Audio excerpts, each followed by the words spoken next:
I can touch you, Harry. We are so close. Open up my celebration Pepsi. Yeah.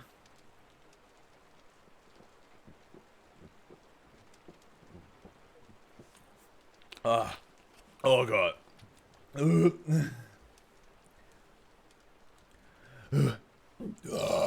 Excuse-moi.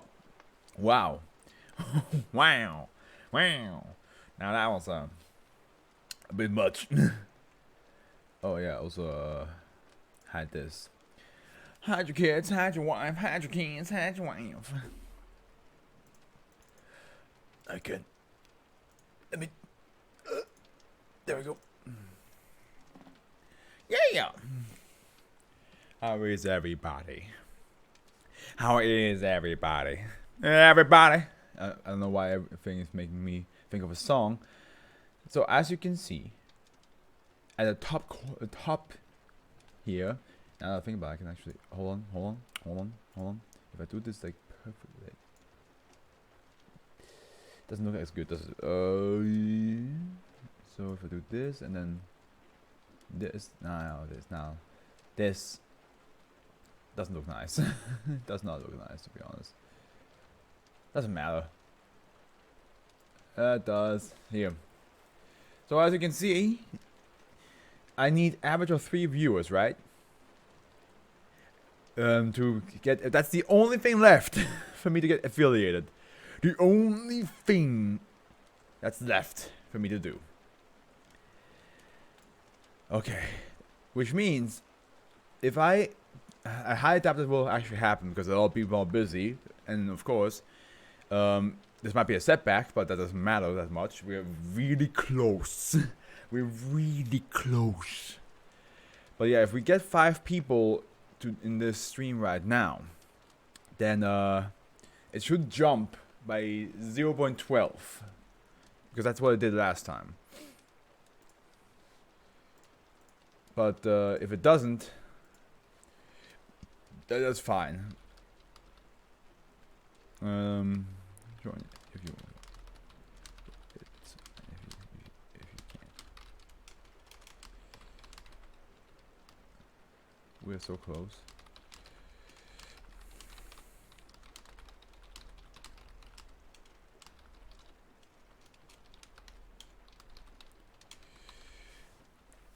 So yeah, I mean, like we're so close that a little setback won't harm, unless like the setback sends it back like 0.7, then I'll be like,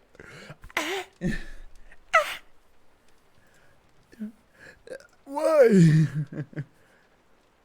Why must you hurt me like this? There's no need.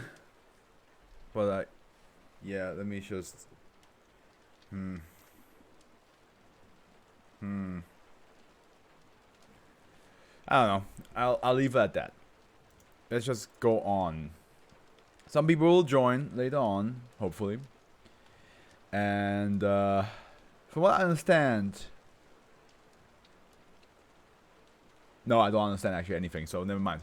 Let's just start. Let's just start reading.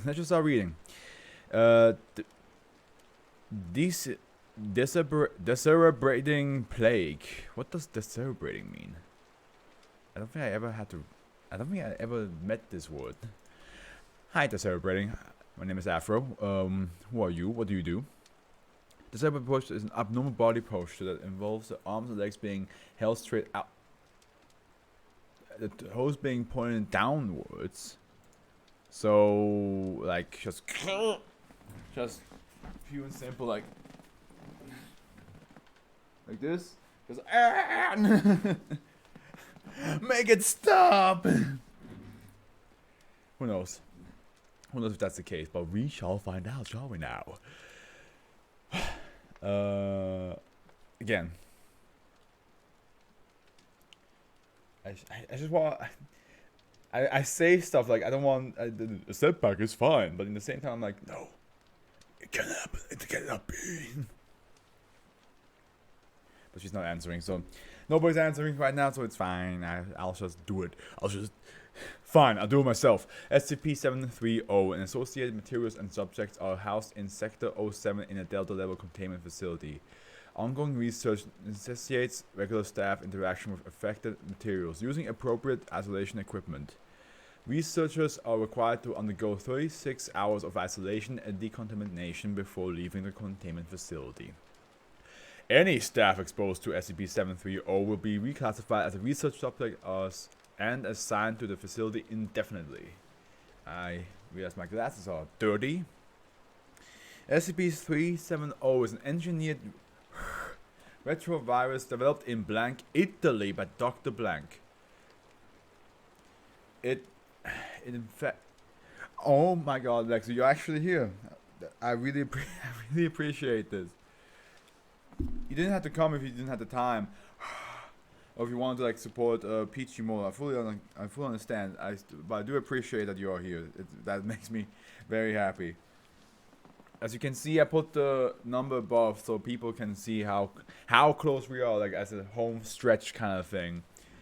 But yeah, we're getting there. Because of abnormal it infects and mutates developing mammalian embryos, including humans, causing abnormal fetal development. No, don't you dare hurt my baby. Infected individuals grow to term as physically healthy fetuses lacking any anatomically features above the brain stem. See epidemiology report. This vestigial brainstem is capable of passive maintenance of the body's functions, including heart rate, respiration, digestion, homeostatic function, and waste elimination. The affected individuals show no higher functionality but respond to pain stimuli, recoiling, or fleeing in a limited fashion available. With the use of intravenous life support equipment, it appears that the biological functions of affected individuals can be extended indefinitely. Though owing to the complete alteration of their genomes by the retrovirus, no recovery is possible. Adult organisms cannot be infected by the virus, but act as passive carriers once exposed. The virus is spread by contact with any bodily excretion, including sweat. Once exposed, an individual will continue to harbor a reservoir of the virus without experiencing any ill effects until they contact and expose a pregnant woman, whereupon the virus symptoms become manifest. Antivirals and inoculations have thus far been ineffective in cleansing carriers of the virus. While Foundation operations in support of SCP-730's recovery and public suppression were successful, the possibility that carrier individuals remain at large cannot be discounted. Surveillance of public health institutions is going even as materials recovered from the initial outbreak are studied to seek a treatment. An Incident 1 capture summary: SCP-730 was designed to affect fertilized mammalian embryos and intervene in the developmental process to produce descerebrated or brainless organisms. It was Dr. Blank's intention to use this virus to produce animals without higher brain function which could be raised from meat production without the ethical complication of killing thinking creatures for food. Shortly after the first successful test with sheep embryos, the virus mutated and was able to cross into members of the lab staff. Because the virus does not manifest in adults, this jump was not initially detected. Only once hospitals in the region reported an epidemic of unprecedented birth defects did the Foundation become interested in the cause identified. The epidemic was intercepted before it spread beyond local confines to the global population. Sanitation procedures denied the virus an endemic population of passive carriers to further its spread. Materials and infected subjects were obtained and isolated under Foundation custody to further study, as were Foundation personnel exposed during the initial investigation. Now, I gotta say one thing, and I'm unsure if this is correct to say. Does this really count as an SCP? Does a man-made virus count as an SCP, or is that just a man-made? I guess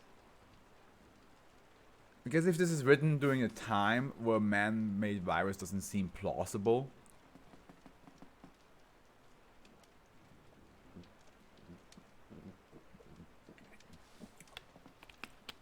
But I'm just saying, like, I'm not sure if man-made virus counts as an SCP. I mean, I guess if it's like really hectic, like if it was like the virus from Resident Evil, I would be like, yeah, okay, I can see why they would consider an SCP, but oh Jesus, that scared me.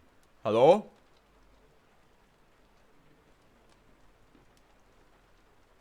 Hä? Was?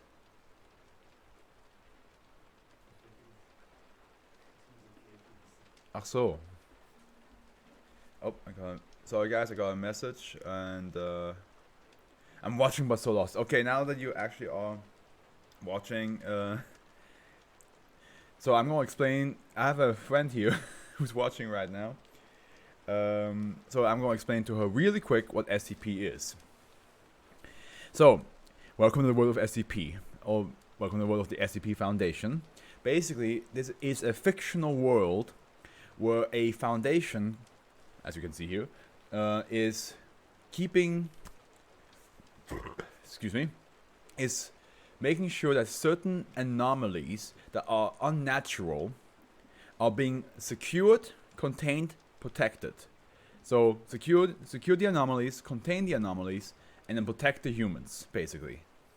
And these are different, let's just say, files that we are looking into that is written down. And these can range from an animal, a human, a place, a building, a concept, a planet, a plant, anything. It can be anything that just doesn't work in a way it should. Or it works in a way that is not natural. And there are a bunch of them. There's 7,000 of them, and I read, as you can see, 730 right now. And there are very different ones. Each one of them also have a object class, which could mean how much trouble is it to keep them contained. Safe means there's no trouble at all. It's very easy, because majority of the safe ones you actually need to do something to activate its anomalous effect. Or it just doesn't do anything until specific times, and even if it does that stuff, you can easily just put it in a locked room and it doesn't do anything. Euclid means that it's a bit tougher. It's a bit tougher to contain it. It's not impossible. It's just a bit tougher. It takes a bit more research, a bit more funding, and all that stuff.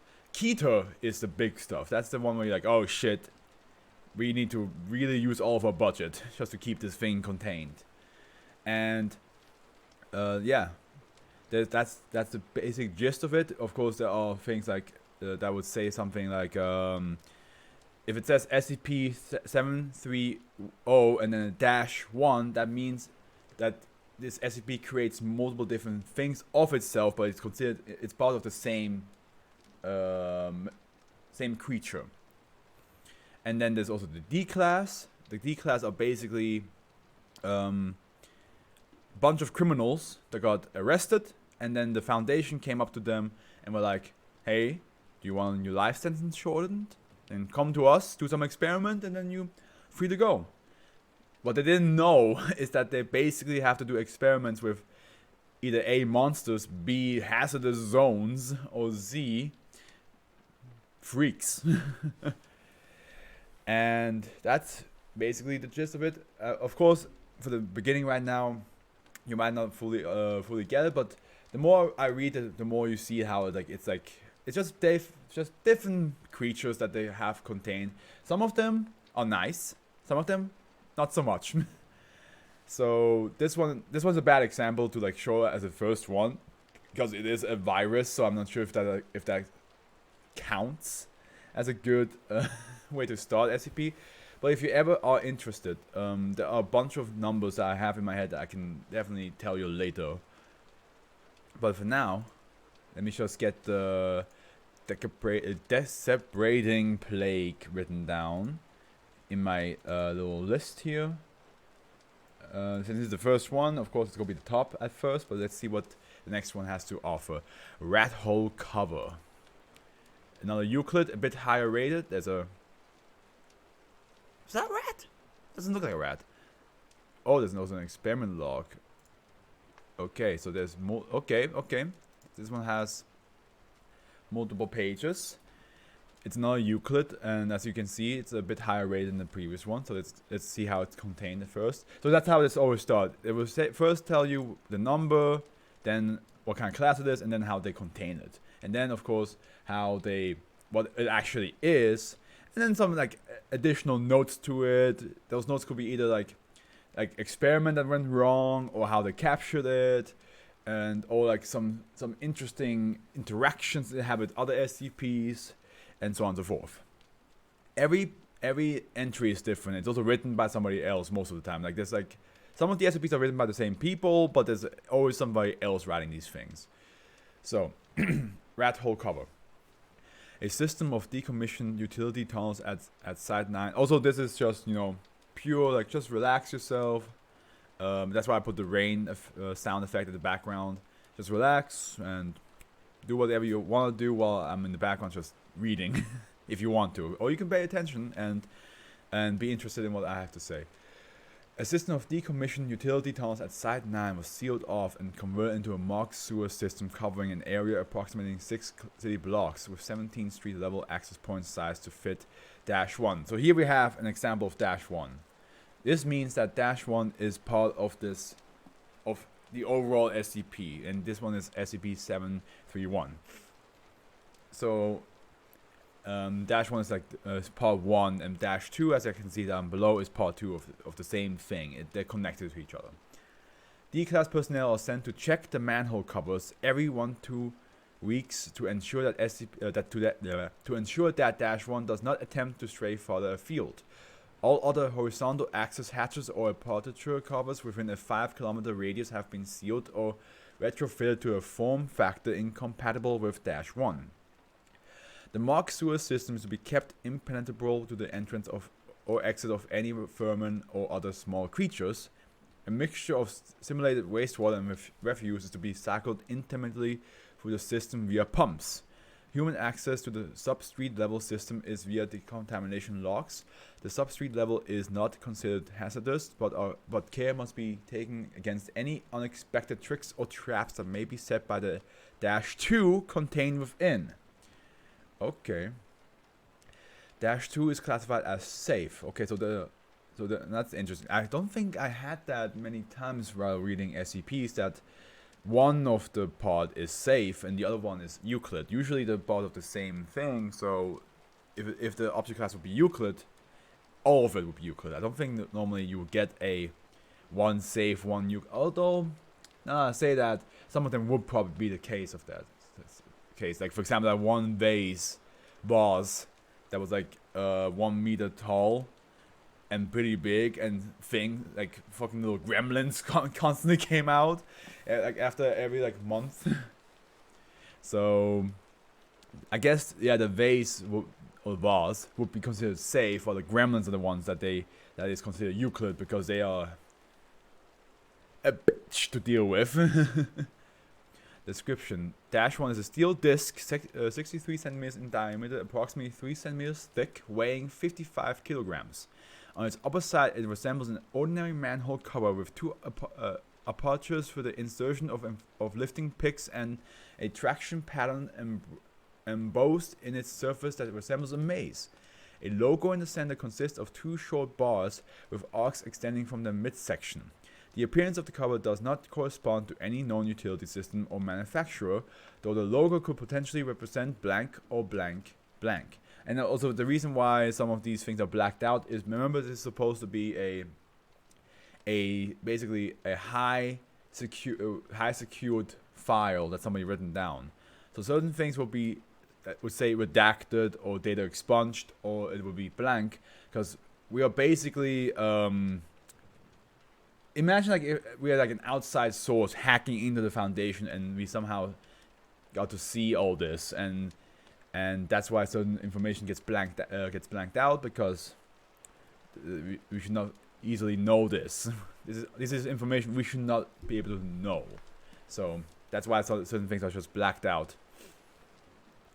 On the side of the disk is an intricate geometric pattern of edge curves whose purpose or meaning is unclear. The existence of an SCP candidate was first suspected in downtown Blank when data mining revealed a suspicious pattern of unexplained missing persons. The pattern stretched back at least 50 years, prior to which time inadequate records were kept to track the disappearance with certainty. The underlying pattern to the disappearance was matched to the sewers and utility tunnels of the city. The last known location of disappeared victims was always in the immediate vicinity of an access manhole. Foundation teams searching the tunnels eventually discovered the unusual patterning on Dash 1's underside, but by the time they returned with a containment vehicle Dash 1 had transposed itself with another manhole cover somewhere else in the city. Aye. Okay, Dash 1 was ultimately cornered after campaign was launched to weld down every manhole cover in the city under the guise of anti-terrorism measures. Oh yeah, another thing. The Foundation have to come up with different logical reasons of why they do things. So if, for example, the one SCP, which was a Russian town that slowly but surely transformed you into zombies, they had to evacuate everybody else who was fine and say like, oh, a gas leak, a horrible radioactive leak was happening, so the town is unsafe. And while they did that, they also have a thing called amnestics, which when injected towards people, they can erase and manipulate memories. So that way they can make people leave or believe whatever they say, unless the SCP itself is designed to make amnestics not work. Then you just fucked. Restricting SCP-731-1's mobility to the point where its only option was to transpose into a manhole that had been prepared for rapid removal and transport. Dash 1 appears to act as a sort of roving ambush predator. Its senses are unknown but apparently very acute. When it is stepped on by a lone human who is not being observed by anyone else, the victim appears to fall down the manhole, in actuality being sucked into the solid surface of Dash 1. Ooh. Oh, damn. I was about to say that reminds me of like typical cartoons, or sketches, like back in like 90s TV sketches where people would just walk and then just fall down the manhole. But in this case, you don't fall down into it. You don't fall down into the manhole. You fall into the manhole. Just like the manhole itself is just absorbing you. That is. Can you imagine? Can you imagine you're just walking with your friend on the street, you're just having a nice chat, and then you just look away, your friend steps on the manhole, and you look back and he's gone. Just like, what? And you just look where you were walking, all you can see is like street and a manhole, and you're like, did he fall down into it? Like, it's closed, so... And you just look around and you have no idea where you went.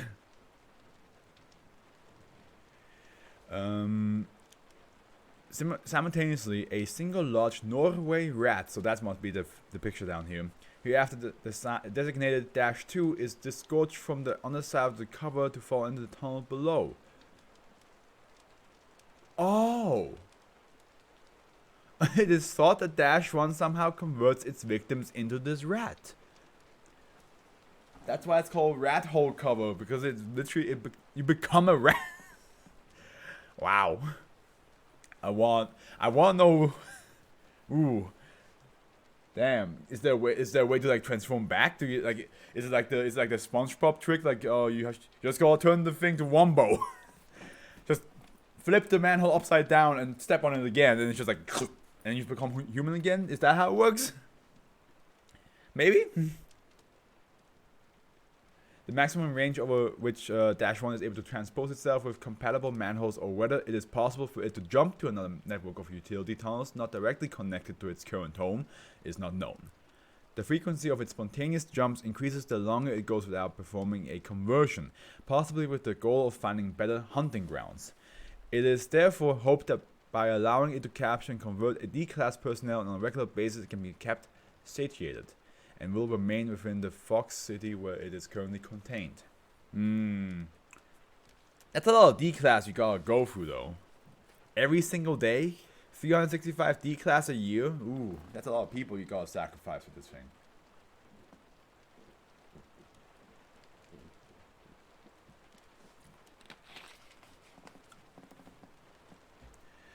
Addendum 2. Addendum dash 2. The rats produced by SCP-731 appear physiologically normal at first examination. However, evidence suggests that they possess an unusual high level of intelligence and that they may retain specific knowledge and or memories possessed by the humans they were created from. Dash 2 have proven extremely adept at overcoming puzzle and other challenges and are only rarely fooled by conventional rat traps. So, the moment your friend Steve walks over the manhole and becomes a rat, he still remembers the one time you stole his entire chips bag. He still remember that even as a rat. Oh god, my lip.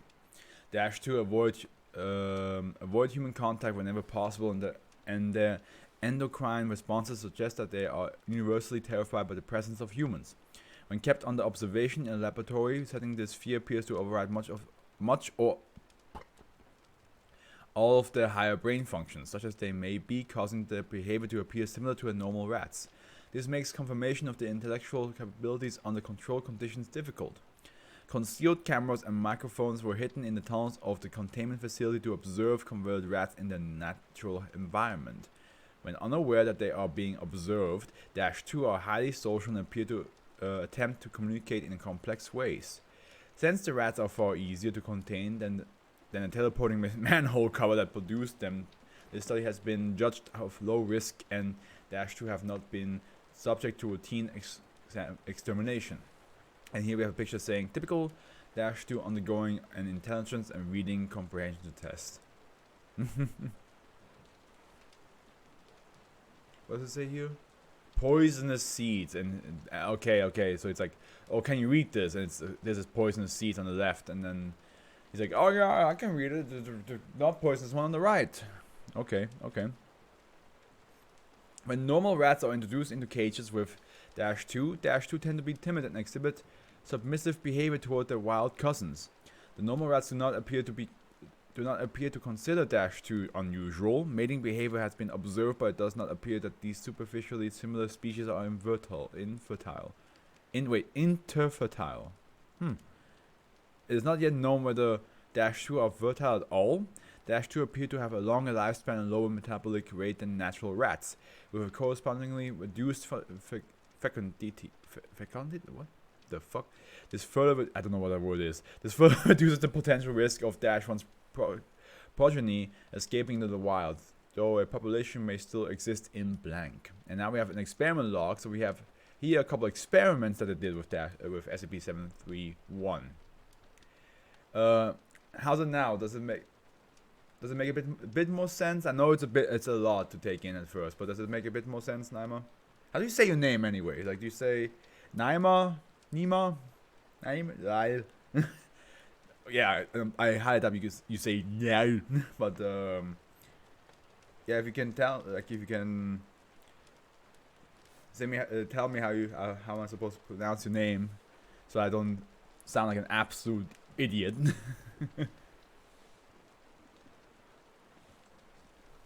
So here we go. This is experiment 12. An attempt was made to drill into Dash 1 to recover samples and assess its durability. Dash 1 immediately transposed to the farthest available manhole in the containment network, preventing any damage.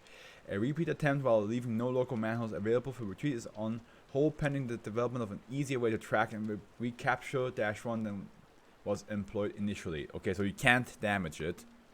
In the moment you try to damage it, it just teleports to the next manhole. Okay. So wait, Naima. Okay. Yeah, but okay, yeah. Basically how, because I try to read your name in the English way at first, but if I read it, actually no, I think I read your name in the German way, to be honest. Because that AI in German would be the same as Nai. So, but Naima, okay. I can keep that in mind. But yeah, I hope it makes more sense for you now. If it doesn't, magical creatures being captured. And people trying to contain them so that they don't do anything bad. fictional, of course. Or is it? Or is it? Experiment 19. This honestly, if it isn't fictional, I'd be fucking terrified, because that would mean that that there's a 1,000 meter long water beast floating 1,000 kilometer long water beast somewhere in the ocean, just drifting. Also, that would also mean Jormungandr is real. So, yeah. And of course, 096 would be real. But luckily, it's not real, because otherwise I would have been dead by now if 096 was alive. If 096 was a real thing, I'd be dead by now, because I saw his face. Shit. 096, by the way, is very famous. It's one of the most famous SCPs out there. 096 is called Shy Guy, and he's this 2-meter tall humanoid-looking creature. He's humanoid. He's not human. He's humanoid, and he hates when people see his face. And if you do, it doesn't matter where you are. Doesn't matter what's in the way. He will find you and he will kill you. And if you see his face on photography or video, doesn't matter how small, it could be 4 pixels big, and that's one of the examples it actually gives in its own file. It will break out, and it will run to wherever you are. It's super fast, and it's impossible to kill it, because they have tried. Believe me, they tried. It will just break out, scream all the way, and then come to you and kill you. So, I seen his face reading his file. So if he was real, I would have been dead a year ago. Probably 2 years ago, actually, now that I think about it. It's been a while since I read 096. But yeah, luckily they're not real. Experiment 19. A tracking device was fastened to -1 via a cable looped through the object's 2 pick holes. -1 transposed to a new location within containment as soon as the technicians who had performed the task left the area. The cable was severed in both pieces remained at the original location. It is likely that any similar attempt to tie down -1 through its pick holes will prove unsuccessful. So it looks like -1's just, yeah, you can't hurt it, you can't force it into place. Experiment 40. An ordinary domesticated cat was introduced to the street level of SCP-731 containment. When it eventually wandered onto -1's surface, it fell through in the same manner as a human object, but no rat was disgorged from the underside. It appears that the cat was destroyed. Oh, fuck! Come on, why? The cat just was killed. Didn't become a rat, just got killed off.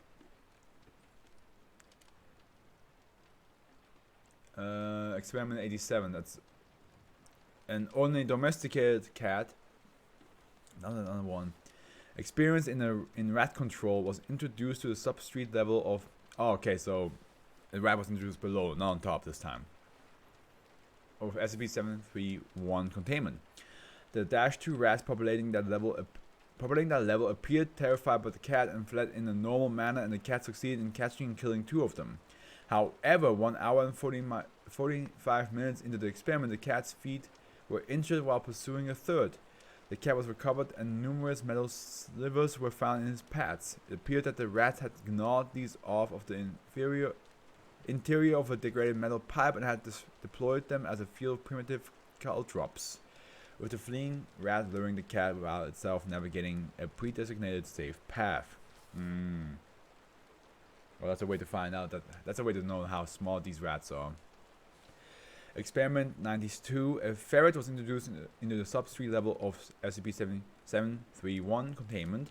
The rat's anti-cat caltrops field proved ineffective against this more agile foe, but it appears that they were already prepared for this eventuality.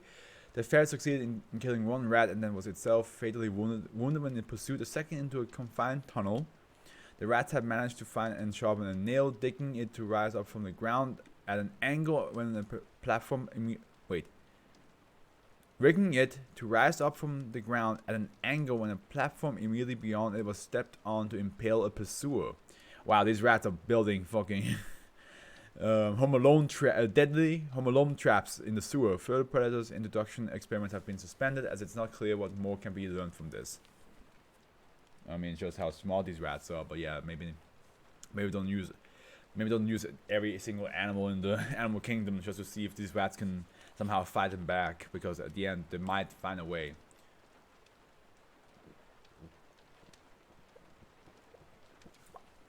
Experiment 115, the last one. A pad of paper instead of pencil graphites mounted on a short plastic dowels suitable for gripping in a rat's jaw were introduced in the substreet tunnel system of SCP-731 containment. While the presence of these atoms was immediately noticed by several of the rats and word apparently spread quickly through the system, it took over 3 hours for the rats to emerge from hiding and cautiously approach. Although they did not appear to be aware of the specific location of the hidden surveillance cameras, their behavior seemed to suggest that they were aware that they were being watched, apparently by deduction. A heated squeaking argument appeared to ensue among several of the rats, involving both conventional rodentine dominance and submission displays and recognizably human-like forepaw gestures. Finally, one of the larger rats tore a sheet from the pad and used a graph to write "fuck you" in shaky but readable English. The rats then absconded with the graphite and the rest of the pad, succeeding in hiding them somewhere in the system not covered by the surveillance. It is recommended that the surveillance never be reviewed in these previously unknown holes, and its coverage failed. Oh, I love that. Because all these rats are D-class. All of them are criminals that were... all of these were criminals. And of course the Foundation used them as testing. So of course, if the rats still have memories of the test, then it makes sense that they write "fuck you" towards the scientists of the Foundation, because they're the reason why they're the rats now. Wow. Wait. That is fucking hilarious. I love that. Okay. Oh god. Another plague? Wow, the Fan-Fic plague. Okay. Oh, this is short. Wow, this has a high rate. This is very high rated for something I can barely read. SCP over 9,000. Ah, I see. It's supposed to be like just pure memes. Surprise. Wait, is that surprise? Oh,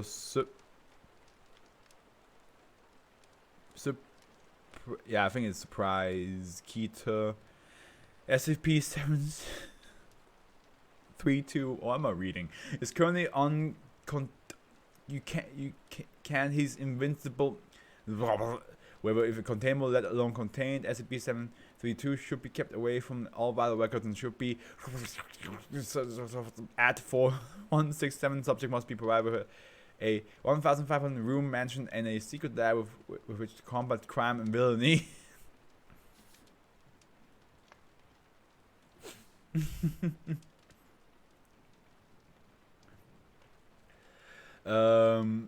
My god. Compromised records must be destroyed to avoid further contamination of our database. SCP-732 is a force or entity which subject is impossible, witty, and charming. Changes our records into fan-fiction ramblings. Subject has psychic powers and can blow up people with the blink of an eye. Bouts are currently unknown. He's with all the cool SCPs. Queries in the nature of SCP-732 have met with little success. The horror, the eldritch horror.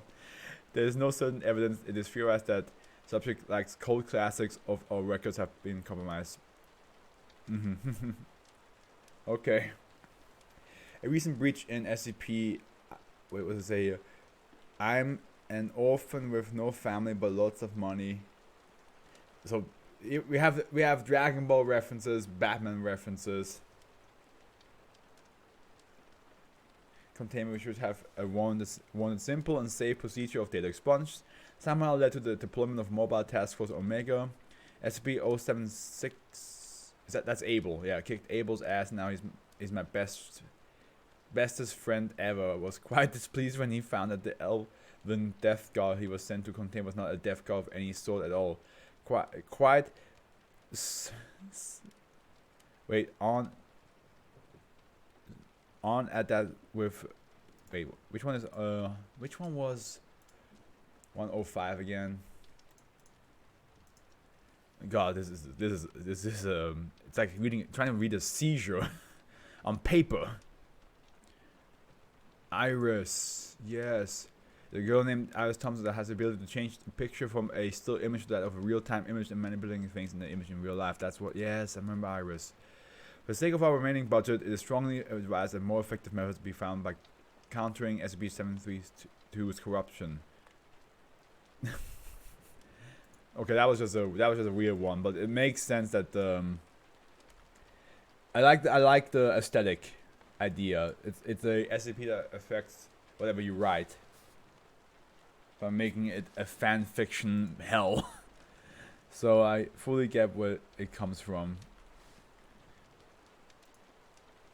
A pair of scissors. Okay. Our first save. I believe the other ones were all Euclid, except maybe the one we just read was, I believe, it did say Keter, but I'm not sure how much that's true because it's not the Foundation writing it, but the SCP writing it. And we saw that the SCP has a bit of a God complex, so maybe it just thinks it's Keter, but it actually isn't. Might be Euclid.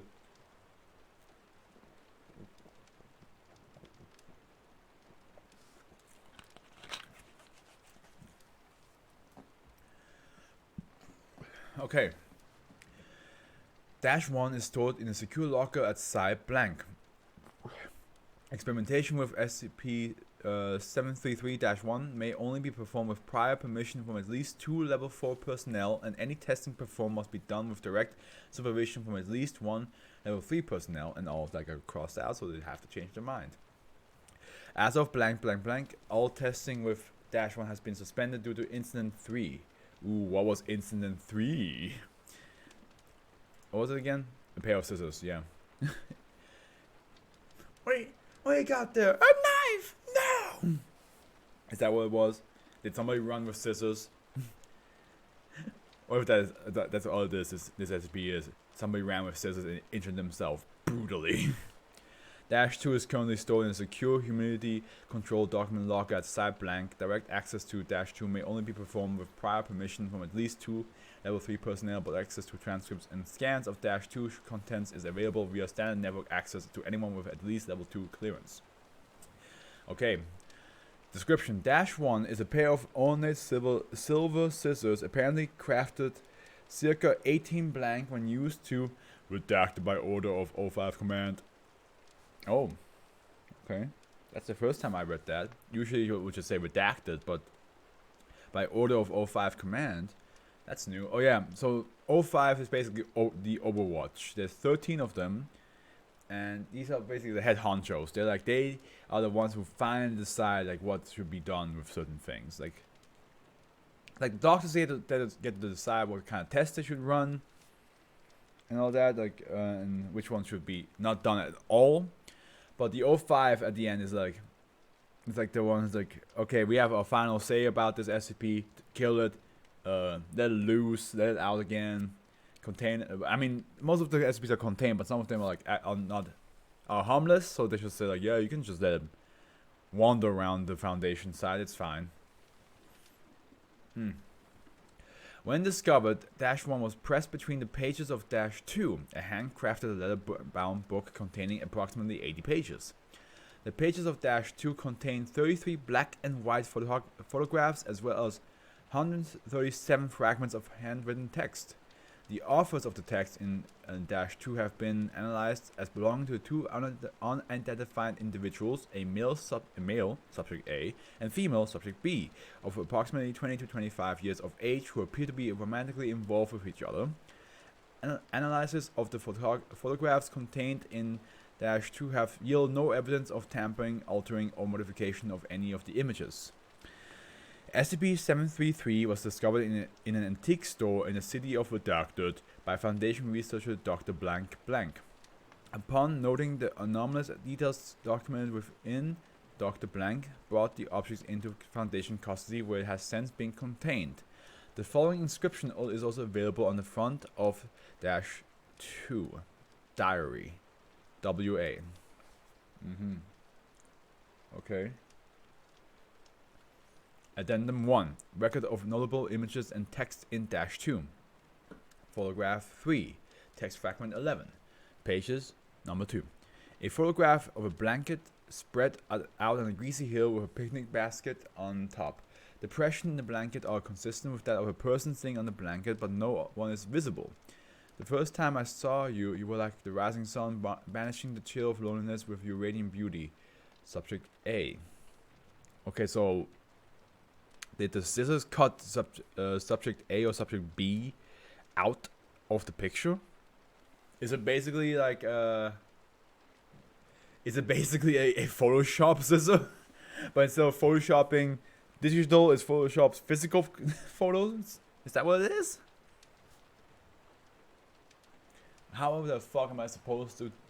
Okay, actually there is a way to do that cleverly for my thumbnail afterwards, but my god, that's gonna be complicated. Photograph 7, the text fragment 26, pages 13. A photograph of a table in a crowded restaurant. A well-dressed middle-aged gentleman is seen conversing and or laughing with an empty seat next to him. Even my father does upon you. I have not seen him laugh so heartily in years. Subject A. It's kind of creepy. Like the idea that all the photos, there's supposed to be somebody there, but there aren't. Like imagine looking at a photo that you are fully aware should have you and your friend in it, and it's like a photo of like you having a good time or partying or watching a movie together, but your friend is cut out of every one of these photos, even though you are aware that they're supposed to be on it. And it's not Photoshop, like as I said, it's not a digital copy, it's a physical copy that's just, they're gone. It's like if you had a Polaroid and you took a photo of you and your friend, I don't know, going to the amusement park, and then the Polaroid comes out and you look at it and your friend's not on it. Even though you guys were like literally like shoulder to shoulder. Photograph 11, text fragment 49, pages 18 to 19. A photograph of a wedding chapel. Shadow patterns indicate a woman in a dress should be within the frame of the picture, but no such woman is visible. When I saw you walking down the aisle, you took my breath away. I've never been so happy as on the day. Subject A. But now here begs the question: who cut them out? Like who cut her out of all these photos, and why? Also, does this affect the actual person that got the photo taken of them, or is that just the photo alone? Photograph 26, text fragment 93, pages 51. A cradle containing a newborn infant propped up next to an empty chair. Our daughter Agatha, the fruit of our love. Subject A.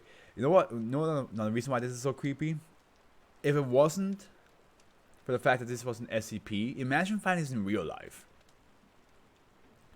In real life, you find this picture album of a guy taking photos of emptiness, like certain places where that's just empty, and then saying you were so beautiful on that day. Like there's nothing, but there's nobody else on the photo.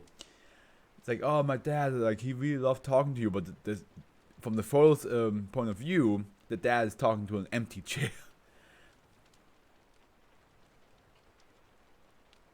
I don't know, something about that idea is very creepy to me. Photograph 29, the text fragment 115, pages 56. A smiling, handsome man of approximately 20 years of age stands with his hand extended as if holding something that cannot be seen. Your friend blank, I am almost made jealous by the happiness you show when he is in town. Subject A. I hope this doesn't go south. Text fragment 128 pages 61 blank blank blank. Why must you spend so much time with him? Our bed seems to have grown cold lately. Am I at fault? This oh no. Text fragment 133 pages 63. My dear blank, it is with sadness that I admit to having an affair with my beloved blank. I cannot deny it any longer, though I am reluctant when you read this. When you read this, I will already be gone. I can only hope that you can find it within your heart to forgive me. Subject B. Is this where the scissor comes in? Photograph 33, text fragment 136 to 137. Pages 67 68. A damaged photograph older than the ones before, showing a couple holding hands. The face of a man as well as the surrounding are blurred by what appears to be drops of human tears and smeared blood. And the woman has been cut out using scissors. It has been a long time since I've written. My tears are run dry and sorrow has turned to hatred in my heart. Subject A. If I cannot have you, then no one else will. No one shall ever remember your name when I am through. Subject A. Experiment log. And that's it. That's addendum. That's the first addendum. Okay, now we know what's in the photo album. Oh shit. Addendum 2 experiment log for SCP-733 redacted, so we have nothing to read there. And then 3 incident 3 on blank blank blank, a security breach was reported at site blank. Upon investigation, security footage showed Agent blank opening -1's containment locker and redacted. Further investigation showed that an unidentified senior Foundation researcher was missing from site blank, determined by checking the site roster for unfilled positions. When questioned, Agent Blank refused to answer questions, merely stating he got what he deserved. Agent Blank is currently detained at site blank pending further investigation. So the scissors, the moment you cut somebody out of a photograph, they vanish in real life. Fuck. Hey bro, I'm here lurking now. Also got the promos out for you as well. You are the fucking man, Aroused Bear. You are the man. And I think that's you answering my yeah, sorry dude, I was signed up for Peach's something. Hey again, listen, guys. If you guys want to hang with Peachy, that's fully okay.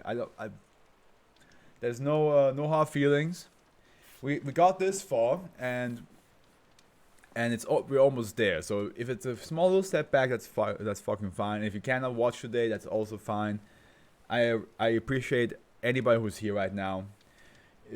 Of course, part of me is also like, well, we're so close, but ignore that part.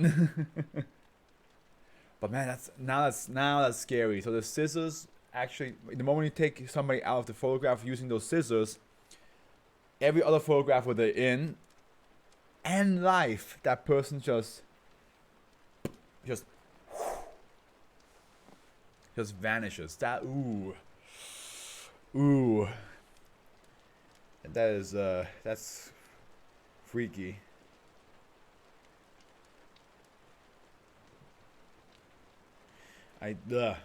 That is probably the best one so far of all the SCPs, because like as we just saw, it can be used by a grieving man who lost his wife to a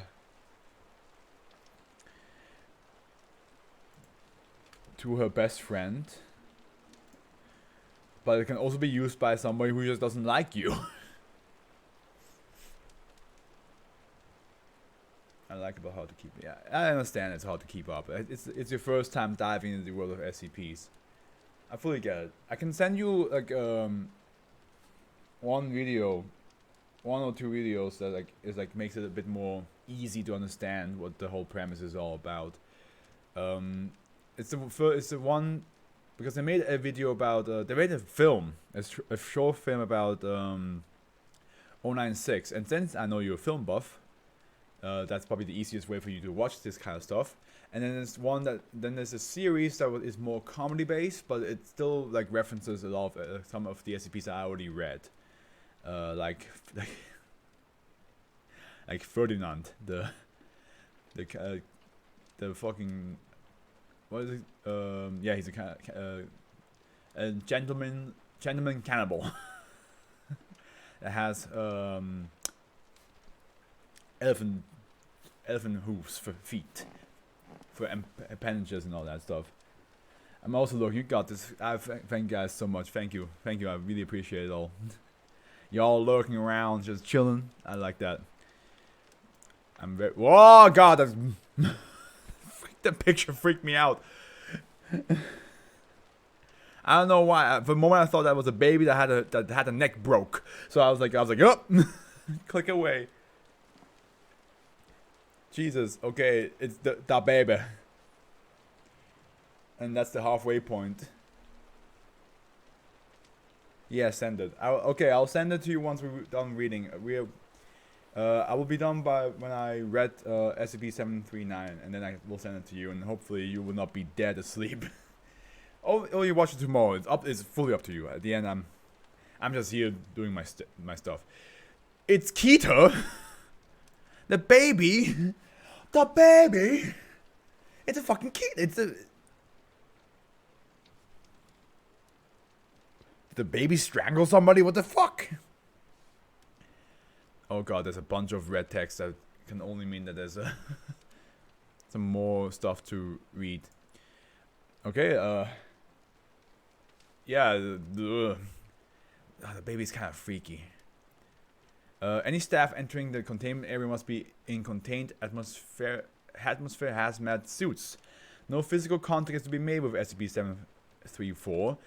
Anyone making physical contact with SCP-734 is to be immediately removed from the containment area and placed in quarantine for observation. Any items exiting the testing area must be sterilized before being allowed to exit the containment area. Blood is to be drawn via arterial catheter once daily. The amount to be determined and re-evaluated monthly. Catheter is to be cleaned and maintained 3 times daily. Blood drawn is to be immediately sealed and the container sterilized before cryogenic storage. Blood may be stored for 5 years, after which it is incinerated. Requests to use drawn blood must be submitted to Overwatch. And here it says SCP-734 during a playtime period before the installation of arterial catheter. God, I'm so sorry about my nose. SCP-734 must have a handler standing by at all times in full hazmat gear, who is to be rotated every 4 hours. Interaction with SCP-734 is allowed only when in full hazmat equipment. SCP-734 is to be changed and fed as needed, with nutritional requirements reviewed and adjusted monthly. SCP-734 may be given toys with clearance from Overwatch. Description: SCP-734 appears to be a male human infant between 7 and 8 months of age. SCP-734 shows normal development and health for a child of his age and genetic background. No abnormal genetic mutations, infections, or rare cellular disorders have been found during any test, and no origin, point, or cause has been found for the effect SCP-734 has on human tissue. On human tissue, you say? I'm not sure I like it where this is going. Any human tissue making contact with SCP-734 will begin to rapidly break down and flake away. This effect is most often triggered by skin-to-skin contact, but any living SCP-734 cell can cause the effect. This flaking will begin at the point of contact with 2 hours after exposure to SCP-734 and spread at the rate of 0.5 mm per minute. The means by which the flaking occurs is unknown, as no form of viral, bacterial, or chemical agents are passed by SCP-734 to the subject. Cells begin to lose physical cohesion and small patches of tissue begin to peel away in flakes. The flaking begins in the tissue layer of contact, most often the epidermis, and will attack that layer exclusively for 5 hours. After 5 hours, the effect will begin on the next layer and continue in this manner until all tissue layers are affected. This process is extremely painful and becomes progressively more debilitating as nerve tissue, blood vessels, muscle tissues, and skeletal structure are exposed, then eaten away by the effect.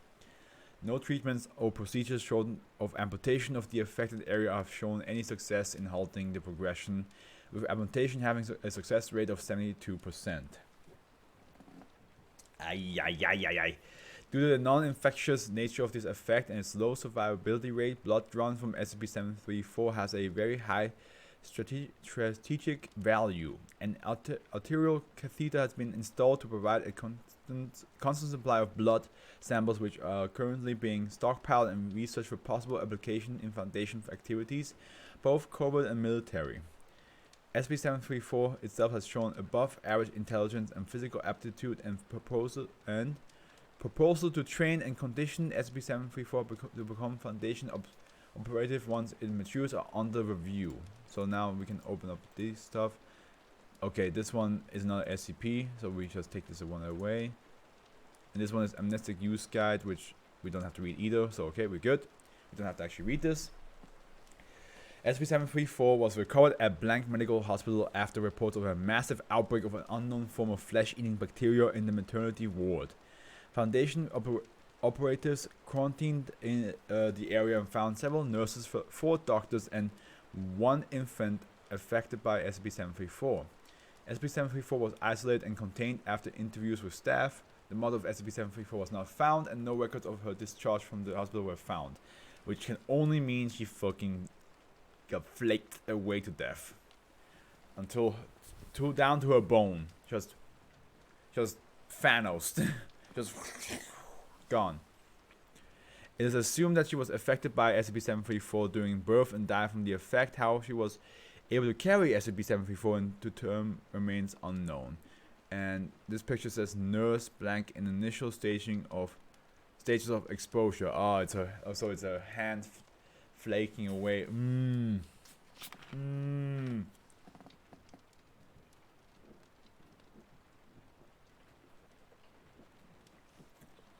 Yeah, that's not uncomfortable whatsoever.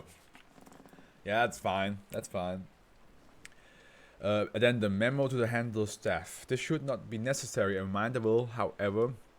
Wait, this should not be necessary. A reminder will, however, be issued to all staff working with SCP-734 that full face masks are a mandatory part of the hazmat equipment needed for working with SCP-734 and may not be removed at any time while on duty. SCP-734 may be a baby, but it is still capable of causing a degenerating tissue order in anyone coming in contact with any living SCP-734 cells. This includes mucus. Agent Blank removed her face mask, stating, "He's just a baby, I'm holding his hands, it will be fine." SCP-734 then squeezed on Agent Blank's face, causing flaking to initiate from 26 points on her face and neck. Photographic records of the effect's progression upon her will be provided to any staff with questions or complaints related to SCP-734 and its containment procedures. Shit, dude. Yeah, I mean, that's kind of... Yeah.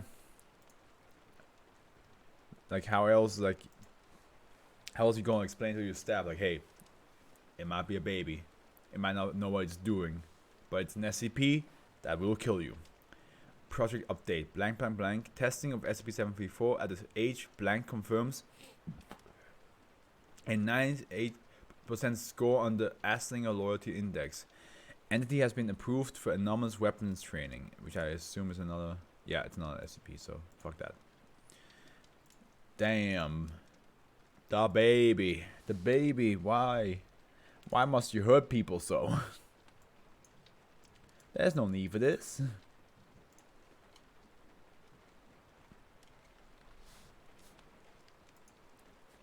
Okay, we reached the halfway point, guys. We reached the halfway point. Today has been... They've been pretty short today, which is nice. So far. Like, we've been reading for an hour, which is perfect. Like, an hour for 5 SCPs is exactly what I always hope for. But sometimes you don't get that. Sometimes you get, like, an hour for 1 SCP. Insult box. Okay. You know what, guys? I'm just going to quickly send my friend the SCP videos I just mentioned. Oh, sorry. I accidentally hit the mic. SCP-096 movie. Here it is. Okay, let me just get the shareable link.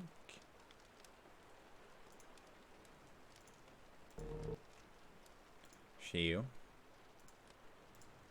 And I'll send this is the first one. And of course, was a containment?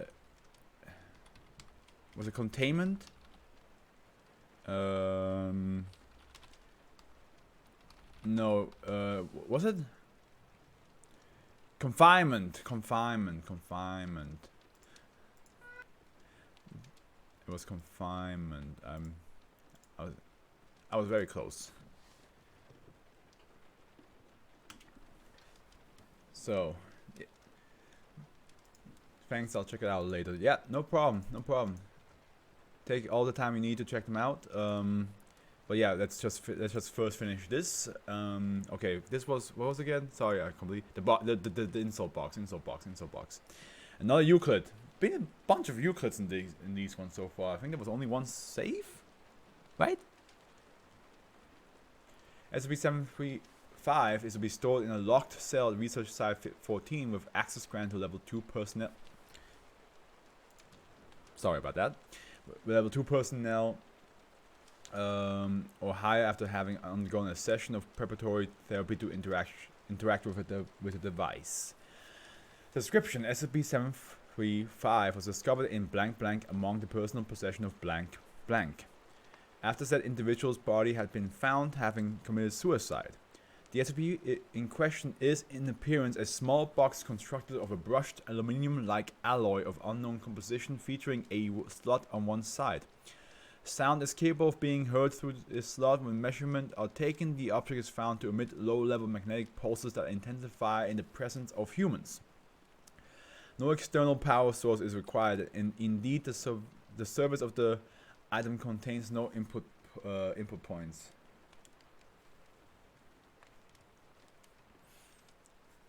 Upon contact with skin, SCP-735 will awaken and begin discussion with the person who touched it. This discussion is immediately and intensely hostile and personal in nature. The device apparently has one goal, and that is to incite the person in question to rage as quickly as possible. It does this primarily through profanity and verbal abuse in a manner seemingly tailored to be the most discomforting to the subject. For example, during the conversation relating Addendum A, the vocal patterns of the device were recorded as sounding like an angry middle-aged man with a New Jersey accent, which I cannot do, so I'm not going to do that. SCP-735 is capable of speaking to a subject in any known language and dialect, but has a tendency to use one that will be the most upsetting to the person interacting with it. A notable side effect of interaction with the box is a sharp increase of adrenaline in the subject, far more so than would normally be produced in a similar situation. A control was created by subjecting several D-class subjects to two similar devices. One was SCP-735, the other an identically appearing box with internal transmitter broadcasting a conversation between an actual human and the subject. In addition, the device seems to possess some kind of psychic ability, as it is able to reference experience and personality / appearance aspects of the subject in question, despite having no prior contact or in fact any kind of visual receptors. The most typical results of interacting with the objects are the reduction of the subject to incoherent rage, followed by the attempted immediate destruction of the SCP. While this is occurring, the device will goad the subject on, calling attention to the futility of the action the subject is taking. Due to the resilience of the alloy, no attempt by a subject to destroy the device has yet been successful. The reasons for this behavior are entirely unknown, though there are a few theories. Dr. Blank, the last researcher associated with SCP-735, opined that it may be testing its subject. Another thought is that SCP-735 contains an artificial intelligence and that is self-aware and is attempted to commit suicide by seeking assistance. Addendum 8. Following is a transcript of an interview with SCP-735 by Dr. Blank. Okay.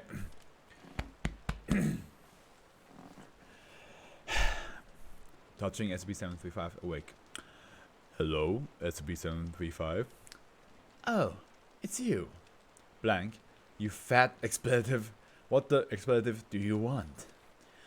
I'm coming to pick up where Dr. Blank left off with you.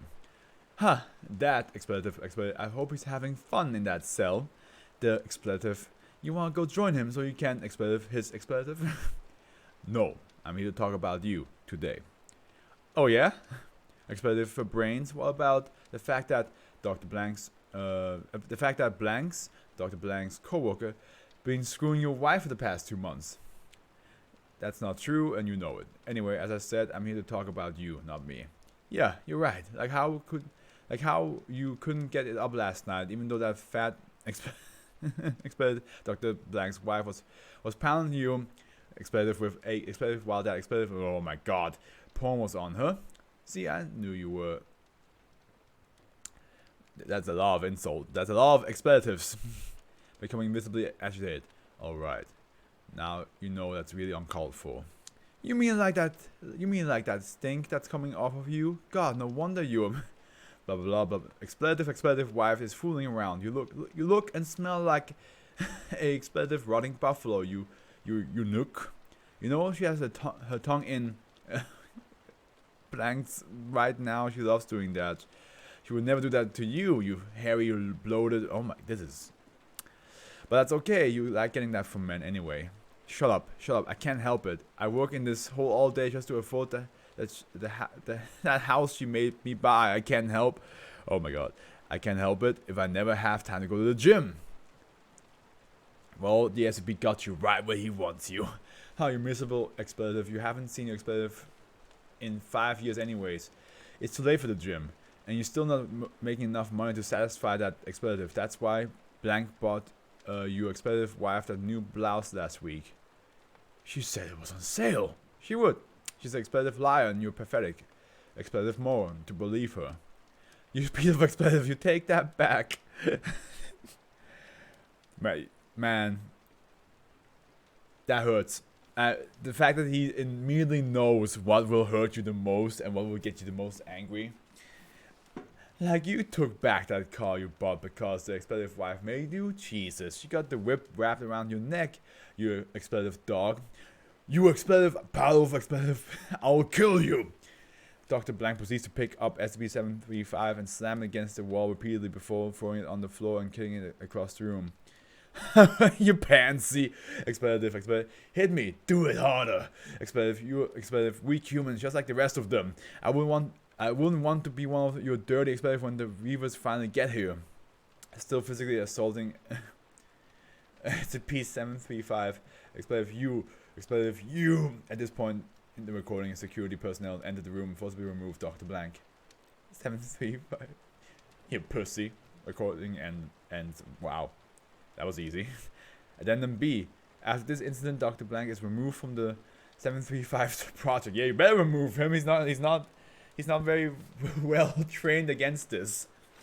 Addendum C. A proposal has been requested by Dr. Blank to apply SCP-1331, which we don't know what it is, to SCP-735 in attempt at reducing or neutralizing its effect. The proposal is currently being reviewed by the Ethics Committee and Site-14 Administration.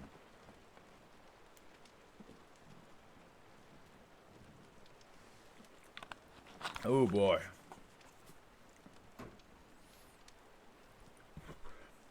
Here's the thing though, it's meant to like get under your skin, right? This thing is meant to go under your skin. The question is though, how much of that stuff that he said is true? Because sometimes, you know, to get under your skin, you don't have to, like, of course, saying the truth is the most, like, easiest way to, like, be like, oh, how dare you? But sometimes just hearing things that makes you uncomfortable is enough, right? Or, like, hearing things that you never want to hear, even though they're not true, can make you angry. So, my question is, how much of the things the XCP said about the doctor's wife is the truth, and how much of it is just made up so just to insult him? The Iapetus anomaly. This seems like a more complicated one, but it is pretty decently Hey, a second keto. Wow, we have 2 ketos in this list today. Direct observation of SCP-736 is to be coordinated through Foundation intelligence assets in the European Space Agency, National Aeronautics and Space Administration, China National Space Administration, and Russian Federal Space Agency. The next mission for close observation of SCP-736 is scheduled for 2022. Well, that's this year. You better get to it. And it's designed to be a clandestine science objective for the European Space Agency Jupiter Icy Moon Explorer project. Ground-based telescope observation of Iapetus and the Saturnian system is to be maintained at all times. All major astrophysics research centers and universities are to be monitored by the Foundation Office of Celestial Anomalies for awareness of SCP-736.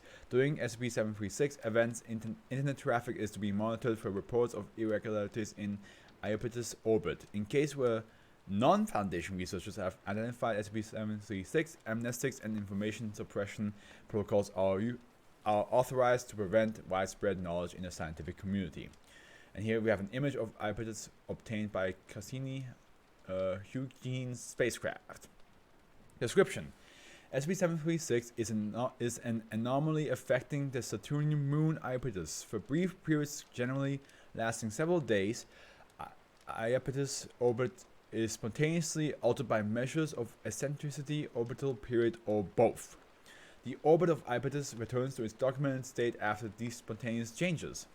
Models of temporary orbits almost entirely consist of Iapetus undergoing orbital decay, and in most scenarios is projected to collide with Saturn, and depending on the projection of the Saturnian moons, at some point within the next 150 to 300 years.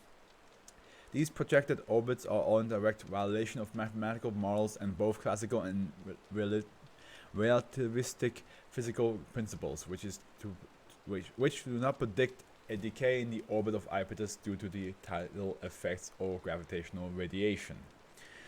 Additionally, changes in Iapetus eccentricity and orbital period do not proceed in a constant manner. Instead, these changes happen at a different rate and at relatively large intervals.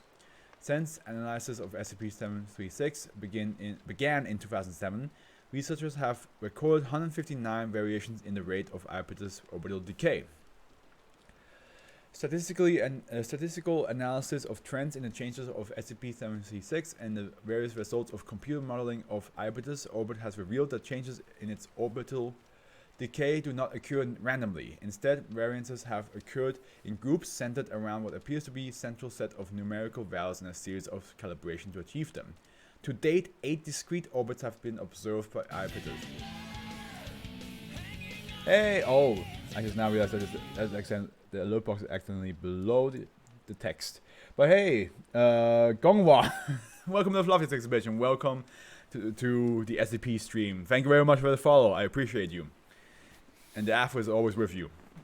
So, SCP-736 is believed to be directed by an intelligent entity on September 10th, 2007, during the Cassini Huygens flyby of Iapetus. The spacecraft was contacted by the then unknown source of radio transmissions. Telemetry analysis revealed the source to be located on the surface of Iapetus. Foundation assets within NASA immediately seized information transmitted from the source and commenced an information suppression campaign. Approximately 8.2 terabytes of data were transmitted from the surface of Iapetus in a time period of 12 seconds. Analysis of the data was inconclusive, as most of it seemed to be random configurations of number values represented by a series of repetitive tones. However, the transmission has served as evidence of a sapient, technologically advanced presence on Iapetus. All communication attempts by Foundation staff has thus far been unreciprocated. So here we have now a list. Research log 4, list of Iapetus orbital decay simulations. Okay. Model date, the 4th, 22nd, 2007, eccentricity variance minus 0.000382, period variance 0.34d, predicted time to initial impact event 289 years, 4 months, 11 days. Notable results: Iapetus collides with Saturn, causing slight changes in Saturnian orbit with no other effects on other celestial bodies. 11th to 11 to 2nd 2007. 0.000512.77D, 244 years, 8 months, 23 days. Ibetus achieved a close flyby of Dione prior to impact with Saturn, causing slight changes to our Dione and Saturn orbits with no other effects on celestial bodies. This one is a bit more confusing, I gotta say. Maybe because I'm not really sure, I don't really know much about, you know, orbits and space and all that. I'm pretty sure for anyone who loves space and planets, this makes a lot more sense. But right now I'm not sure like what I should take from this. 17th 2008 minus 0.000883, 1.23D, 231 years, 5 months, 2 days. Ibetus achieves close flybys of Dione and Tethys prior to impact with Saturn, causing major changes to Tethys orbit and inducing its own state of orbital decay. Oh, you know, I'm just gonna read the last part. Ibetus collides with Rhea prior to impact with Saturn, resulting in widespread variance in orbits of most Saturnian moons. Consequently, Saturnian orbits altered significantly. Ibetus collides with Titan prior to impact with Saturn. Orbits of Titan and Saturn undergo minor variants, but otherwise do not affect other celestial bodies. Ibetus collides with Titan, resulting in major changes to Titan orbit. Model predicts subsequent breakdown in Titanian orbit and the ejection of Titan from the Saturnian system in approximately 38 years. Trajectory of Titan's exit eventually places it outside of the solar system. Ibetus collides with Titan, resulting in major changes to Titan orbit. Model predicts subsequent breakdowns in Titanian orbit and the ejection of Titan from the Saturnian system in approximately 24 years.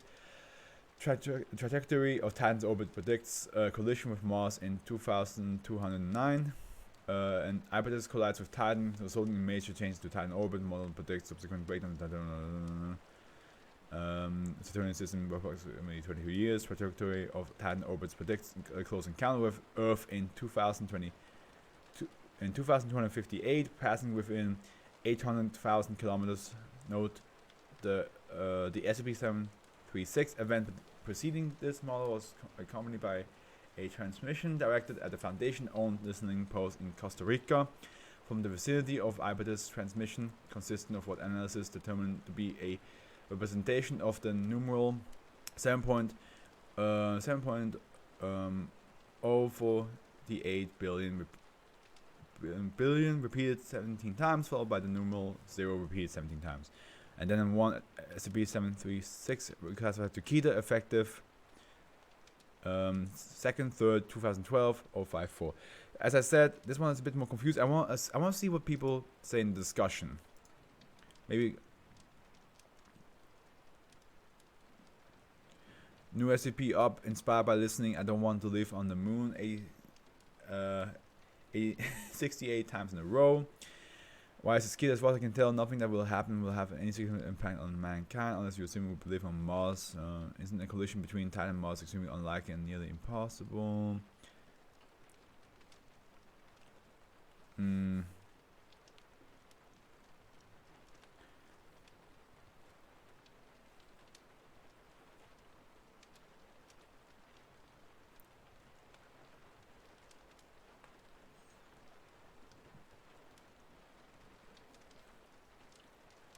I mean, the only thing I understand is that there's occasionally a chance that that Ibetus leaves its usual orbit. I get that. I guess that's basically it, right? Like, it's just this is like how it leaves the orbit a little bit, and then it's like, oh, if it stays in this orbit, and then in this many years, this will happen. And then, but it snaps back to normal. So I understand that, but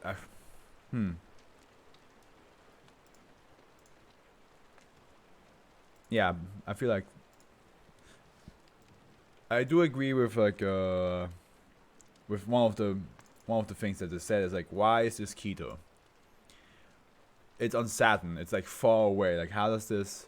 I mean, okay.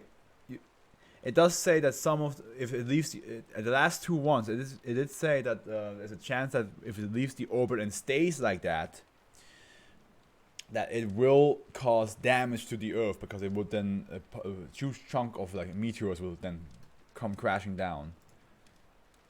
But yeah, I feel like it could have been explained a bit better, a bit easier. Last 3 ones, we're getting there. This one is Hungry Train. Hey, another save. Okay. SCP-737 is to be kept in locked copper safe welded into the wall in storage unit blank at site blank. While in its safe, SCP-737 is to be placed on its side in order to prevent a containment breach. In the event of a containment breach, staff are to attempt to incapacitate SCP-737 without touching or destroying its front carriage. By the way, Naima, excuse me. Why did I say Naimi? You still there?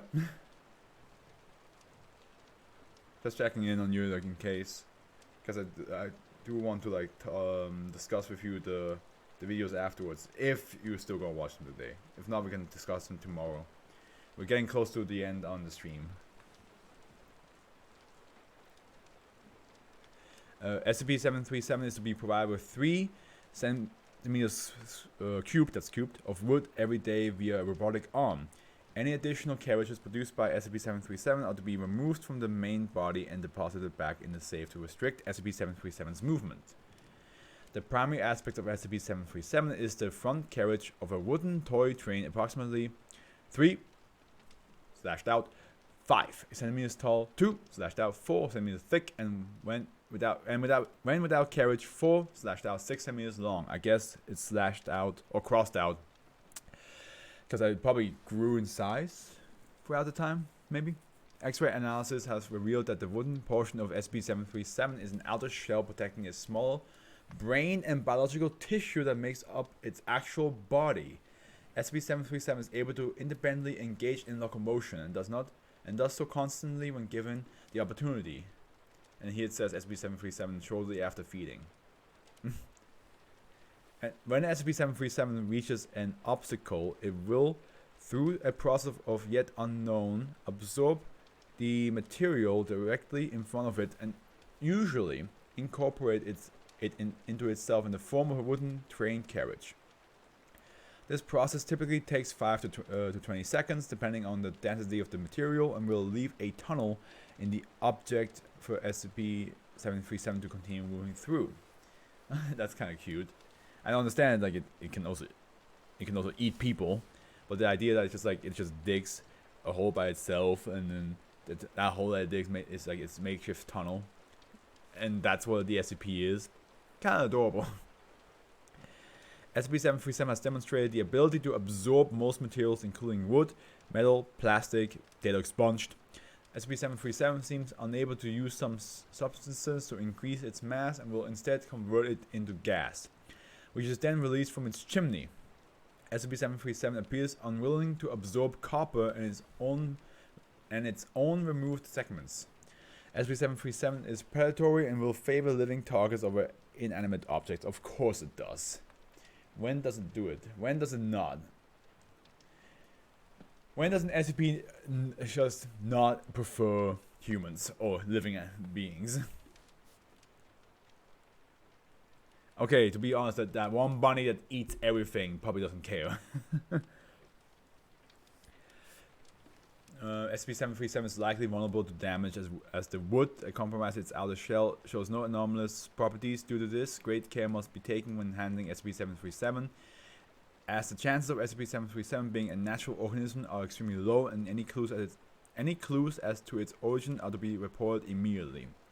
History: SCP-737 was first discovered by the Foundation after a series of child disappearances in blank came to their attention when the police received testimony of a toy train fleeing from the crime scenes. Mobile Task Force MU-9 toy breakers were sent in to investigate the matter, and despite losing blank of the group, were able to successfully retrieve SCP-737. Addendum 1. SCP-737's size has recently increased dramatically.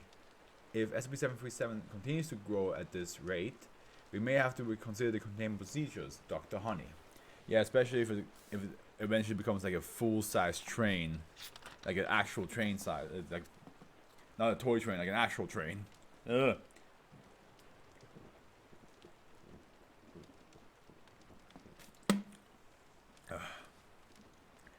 Addendum 2. Approximately blank blank on blank blank 2000 blank. A containment breach of SCP blank caused SCP-737's regular feeding time to be missed. 20 minutes after the containment breach, SCP-737 began slowly absorbing the copper in its safe at a rate of 1 centimeters per hour, releasing a toxic and opaque gas from its chimney. SCP-737 was quickly brought under control by the timely actions of researcher assistant blank, who described the gas as foul. It now appears that although SCP-737 is unwilling to absorb copper, it does have the capacity to do so.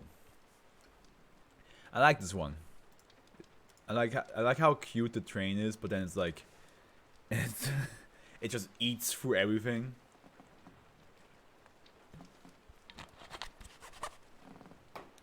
Crazy.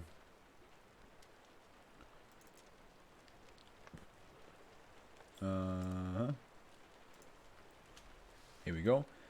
Last two ones. This one's a bit longer. Not much, but a little bit. The Devil's Deal. Wow, that's a very high rating. That's the highest rating so far in the 10 we just read. In the, 8. 7. No, 8. We read 8. And it's the third keter. There's a lot of keters in this one. SCP-738 is to be kept in a 3-linked sealed chamber with armed guards and a remote detonation system at all times, as well as constant full audio-visual surveillance. Due to the rarity and strength of observed interaction with SCP-738 and the unknown limits of SCP-738, the following procedures are to be strictly followed.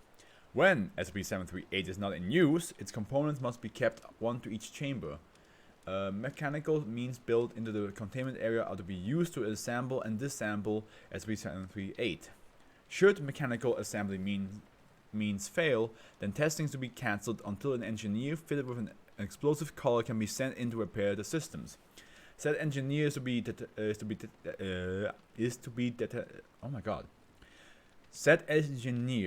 be detonated upon any attempt to interact with any component of SCP-738.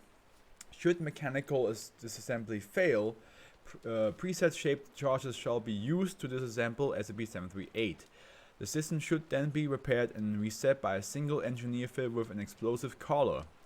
All Class D personnel used to test the device must be mildly intellectually disabled or of comparably impaired cognitive function, and must be fitted with an explosive collar. This is in order to prevent them from learning too much about SCP-738 and possibly using SCP-738 in a way that is detrimental to the Foundation.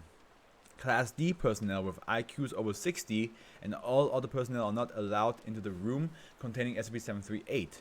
Class D personnel are allowed into the room containing SCP-738 for experimentation only and are to be provided with continual instructions by research personnel. Whew, okay, but here we have the description, which is a thick layers of paragraphs.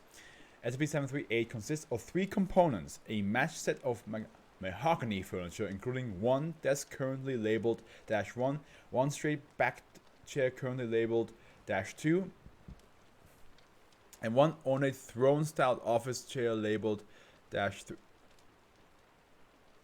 All with brass embellishment and royal purple velvet padding. Why does this sound like Why does this sound like the place where Goku in Dragon Ball Z ends up when he first dies and he meets this giant guy and God is like, yeah, hey, this is Goku. Can you like Kami? Can you please just let him go on the snake trail? And he's like, and the guy out there's like, yeah, sure. And in Dragon Ball Abridged, he says the table's made out of mahogany. Why does it sound like that? Even a throne room? Throne-styled office chair. This okay. Interesting, okay. The effect begins when a sentient entity sits in -2 in front of -1. Oh my god. I'm having a vivid flashback. Because we did that. We did this. My school, in college, one of my classmates actually did a devil's deal, like office with 2 chairs, and one of them is the devil, and one of them are people walking in and just have to sit down, and then the devil will have paper and be like, okay, let's see what kind of shit you have done. Okay, let's read on. I want to know how much similar to like my classmate's story this is. I highly doubt he read SCPs before. I just think he just had this as an idea, and it just happens to be similar to this. But let's just see here. In front of -1, with -3 resting behind -2. Cameras show -3 moving during the effect, frequently leaning back into a relaxed state, as well as moving closer to or further away from -2. Occasionally, -3 is moved in front of -2. Furthermore, cameras show papers and folders containing papers leaving -1's drawers. The papers are made of parchment. A quill pen and a bottle of ink emerge from the long drawer. The pen will write on the parchment. We didn't have a parchment or a quill pen, but we did have paper and a drawer and all that stuff. That's definitely there. Audio recorders record a distorted voice speaking. This voice will make offers and promises, attempting to tempt the occupant of -2, meaning has been extracted from the spoken voice. If in this time the entity sitting in -2 makes a request, then attempting and offers will cease. There will be a pause and the price will be stated. This can be bargained with. However, the voice will insist on other prices of equal value. Occasionally, when a request is made, the voice will respond by telling the requester that they do not want the object enough, or that they are obviously requesting the object for someone else to get around paying full price, in which case the request is not fulfilled. This occurs most frequently for requests that can affect other people or can transfer possession. Okay. Accepting the deal causes them agreed upon with wish or command to be fulfilled to the letter, but not past the letter. Furthermore, it will cause the occurrences stated in the price to be paid. The entity has actively stated and that the occurrences in the price are intended to cause an amount of emotional and/physical pain equal to the amount that the requester desires what they request. How parity is calculated is at present unknown. The price has also been stated to be independent of any pain caused by fulfilling the request. See the test log for examples of prices paid and requests made. As a final note, personnel in the chair have reported seeing an entity sitting in -3. However, all attempts to observe this entity when not seated in -2 have failed. Any further description of the entity are inconsistent between sessions, even with the multiple sessions with the same person. When asked about this, the entity claims to be the same entity each time. Some frequent description of the entity include seductive and charming. Sessions with the same person that are close in time report similar or identical entity appearances. Sessions with different people that are close in time report different entities' appearances. Description of the voice do not match the voice recorded on the equipment. Okay. So, if I recall correctly, ours wasn't about making a wish and making a deal. I'm pretty sure ours was basically like how they died, and Satan was just like going through the list. If I recall correctly, it's been a while. It's been 6 years, almost 5.5 years since we done that sketch. Wow, been a while. And then one history. SCP-73A was recovered from the office of blank blank, a Catholic cardinal after his death on blank blank blank. He received it as a gift from the Pope for extraordinary services from the Vatican archives. That is kind of ironic. The Pope giving you a table and 2 seats that just so happens to have Satan in it. The Foundation became aware of SCP-738 after data expunged, with blank blank dead and his well contested in the aftermath of the event. Foundation personnel acquired the desk. Acquired the desk. Foundation agents in the Vatican reported recovering some of the documents surrounding SCP-738. Addendum 2, test results. Okay, there's a bunch of tests now, okay. Researcher sits in -2 and waits. Results, researcher reports several attempts made to coerce him into a deal. With deals including the love of the woman he wants, an object that would make him a well-respected researcher, and then granting of 5 status. Startled researcher leaves room. Recording false statements provided. Researcher reports disappearance of the entity, followed by return of pen, paper, and folders to drawers. Using camera speed of object return clocked at over 120 meters per second. Researcher reports seeing a man in a red and gold business suit. Oh yeah, the devil looking classy. Gotta make sure he looks the best. That's also another thing that I'm pretty sure we kept up in our script, that he actually, the devil in our script was also like very like good looking. I think oh my god, maybe I'm just Mandela affecting that into my head, but I'm pretty sure we had, because there was a mixture of like, should he look like the most casual thing ever, or should he be all business like? And I don't remember which one it was. Test 2, personnel D set on -2 and analysis performed upon paper and documents. Results, spectral analysis has confirmed that the parchment is human skin. Oh. The feather in the quill pen comes from an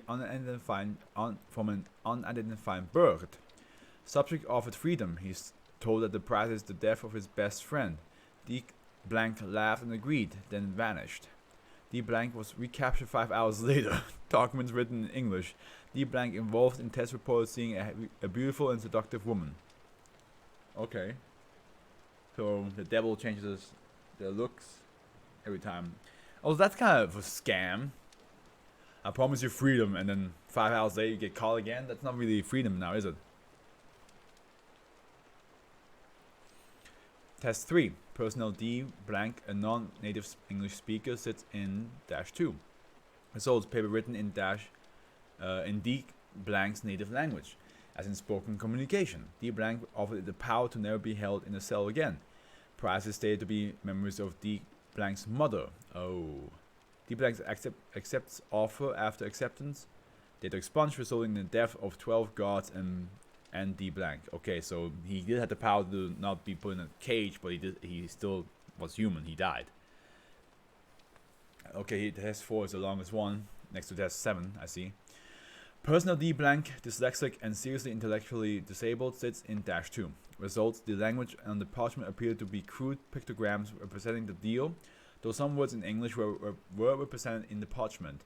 In general, the English was unrelated to the pictures that they were under and frequently insult D blank's intelligence, and state that the entity is uncertain how much of this D blanks understands. D blank was offered a sloppy Joe. Price was stated to be Mopsy, a toy that D blank had been allowed to smuggle into the Foundation. D blank accepted, and food was materialized upon his desk, along with antique silverware for fine china plate and crystal glass sippy cup with wine-colored grape juice. D blank shows great distress upon discovering that Mopsy was missing after finishing meal.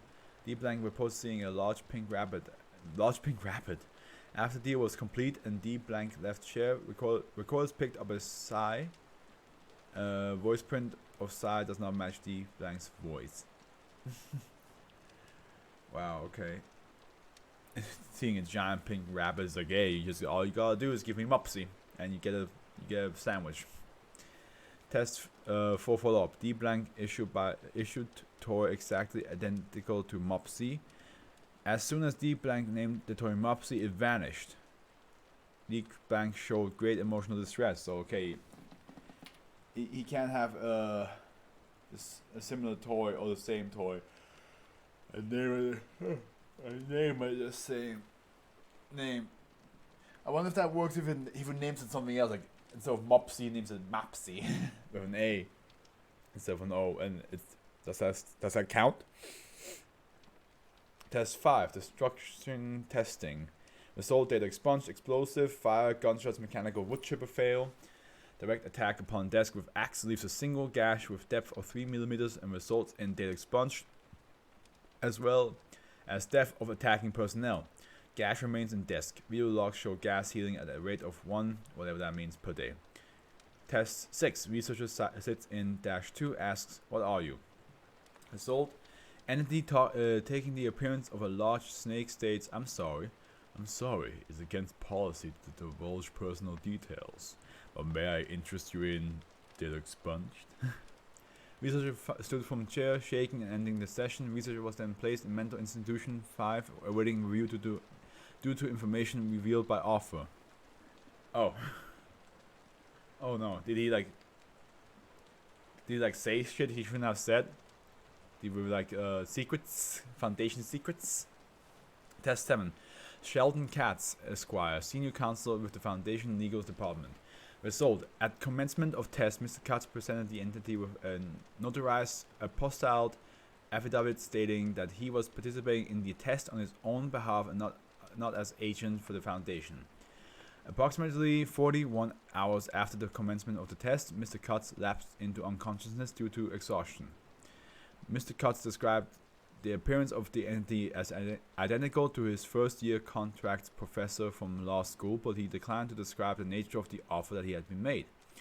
He reported that just prior to his blacking out, he had been in the midst of negotiating a precise technical definition of the word "shall." Katz stated that the current working draft on the agreement that he and the entity had been drafting was at least 900 pages long at the moment, exclusive of exhibits and schedules, and that he regretted not keeping a copy of this form file. A red letter envelope, smelling of sulfur, was found on Mr. Katz's person, which contained a handwritten note reading, "Please come back anytime." Please come back anytime. I haven't had so much fun in years. Mr. Katz had requested reassignment. Remaining tests require level 4 clearance or higher to review and until the classification is complete. Addendum 3 notes: in recent testing, offers have been made directly to the researchers who were telling the subject what to do. I recommend cessation of all testing or 5 blank. Okay. Honestly, I was very happy reading that. It really reminded me of the college short film that we made. So, definitely different, because again, I don't think ours was all about the devil making a deal with you. I might be wrong though. A mirrored booth. Okay, yeah, this is the longest one. Good way to end this. Whew. Let's see if we can get this done like in less than 20 minutes. Probably will.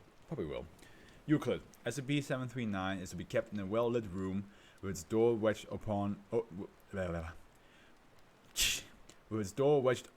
at all times. Under no circumstances are any personnel with personality characteristics of grandiosity, psychopathy, sociopathy, or solipsism to be assigned to SCP-739. If no such personnel are available, the use of mental alterations to produce such personnel is authorized.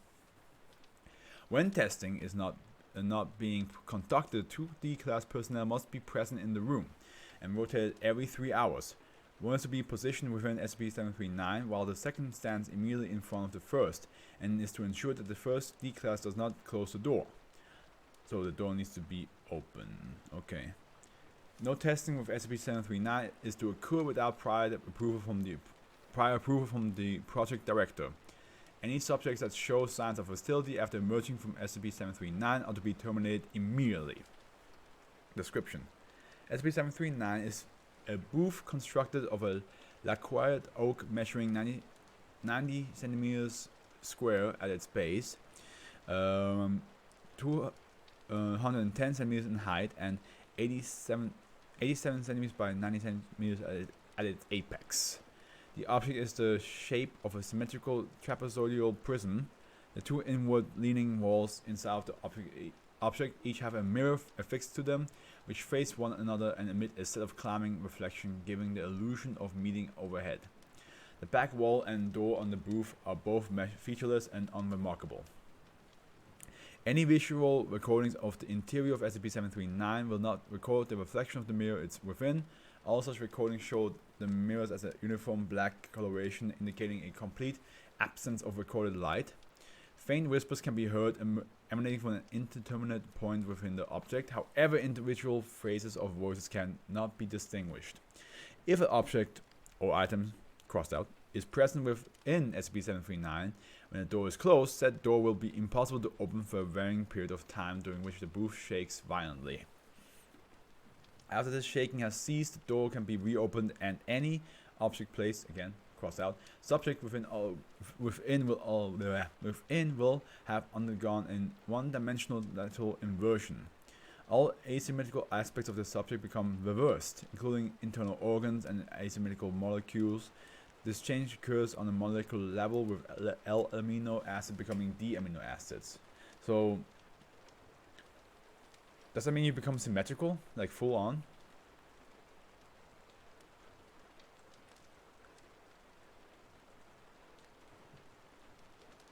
No, it does say here all asymmetrical aspects of the subject become reversed. Okay, so no, it doesn't become symmetric. Subject capable of communicating will claim that they are unaffected and will maintain the perspective that their surrounding air are inverted instead. Okay. Exposing the subject to the enormous effect of SCP-739 a second time will revert the lateral inversion. However, some subjects still report minor discrepancies in the environment afterwards. When questioned, subject will be unable to identify any specific discrepancies, attributing it to an instinctive feeling. After being affected by SCP-739 several times, subjects will begin to display prominent physical and mental divergence from the prior testing. Physical characteristics that are considered undesirable to the test subject, which there's a footnote, typically features such as facial scarring, prominent acne, disfigured or absent limbs, excessive weight, and or insufficient or over sufficient height, will gradually diminish until absent or replaced by favorable characteristics. Altered subjects are unaware of these changes and are insistent that no changes have occurred. Affected subjects will also progressively develop divergent memories of the history prior to exposure in SCP-739. These memories will become more prominent with each time the subject utilizes SCP-739, eventually resulting in a history that the subject would consider more favorable than the true history. However, universally result in the subject being inducted into the Foundation D-Class regimen for testing with SCP-739. Subject will lose familiarities with individuals who become increasingly absent in these false memories, and will claim familiarity with individuals that they have never encountered. In most cases, these individuals are purely fictitious, or are portrayed in a stereotyped manner. If the door of SCP-739 is closed without any objects or subjects present within, the item will initially function as though such was present. After unsealing, an entity of unknown physical appearance will emerge from SCP-739. These entities uniformly appear as featureless, dark blur on any visual recordings they are present on, and are cognitohazardous to observe in person. Personnel questioned prior to anesthetization will state the entity is foreign or unknowable, frequently referred to as something that doesn't exist. All such entities that have emerged from SCP-739 to date have utilized shockwave pulses in order to damage the immediate environment and injure or kill nearby personnel. See Experiment 23. Following the initiation of D-Class testing, SCP-739 will no longer recognize the presence of inanimate objects placed within the closed, functioning as though its interior was left empty. Addendum 1 Interview Log. Interviewed D53682. Interviewer researcher blank. Forward D53682 had been altered by SCP-739 multiple times in succession before the interview was conducted. Prior to the initiation of these experiments, D53682 was a Caucasian male, 154 centimeters in height, weighed 65 kilograms, and had lost the left arm below the shoulder from an amputation. Following the conclusion of these tests and during this interview, D53682 was a Caucasian male, 230 centimeters in height, weighed 105 kilograms, and had regenerated the lost arm. Okay. Please state your full name, followed by your designation. It's John K. Ball, D538.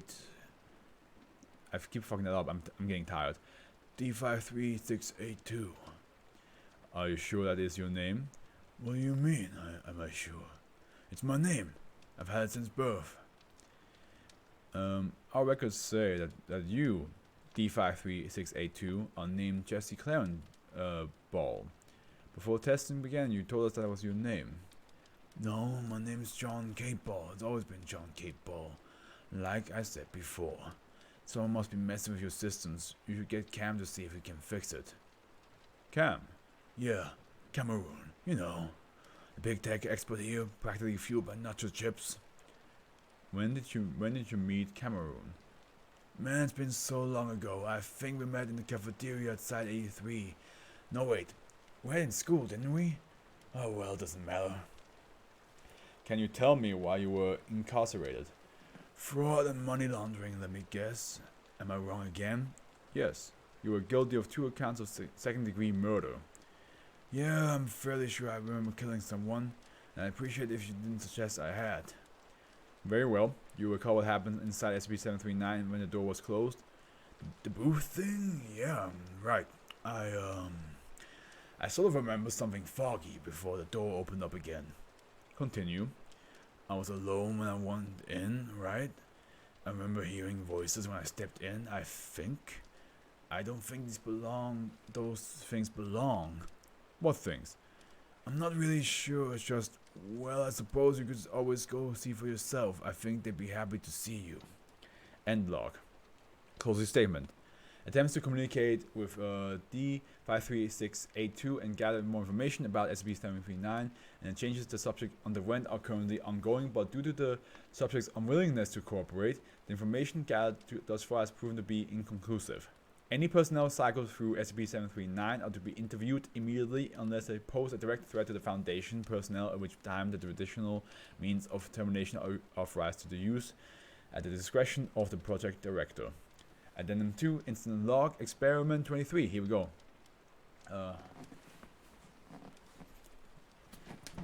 Okay, almost done. Date, blank by blank. SCP-739 was closed and opened without any items or subject being present within. Results, an entity of unknown origin emerged from SCP-739 once the standard 10 seconds sealing state had concluded. The physical appearance of this entity, retrocasually designated SCP-1-D, was concealed on all visual recordings of it, appearing as a darkened region on such. Personnel present in the testing chamber at the time displayed extreme discomfort at the appearance of the entity and attempted to avoid observation of it. SCP-1-D showed an immediate awareness of Site 83's layout. The site SCP-739 was present during Experiment 23. The entity closed SCP-739 behind it, triggering a second sealing state. Oh, he wants to spawn some more. Some more.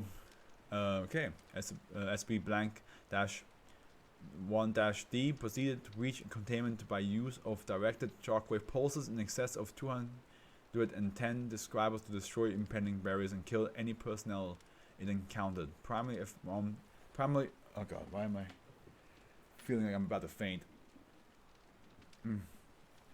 Primarily armed first response containment teams, the entity displayed a focus on eliminating as many personnel as was capable of showing no acknowledgement of other objects or entities unless such impeded or attacked the entity to some capacity.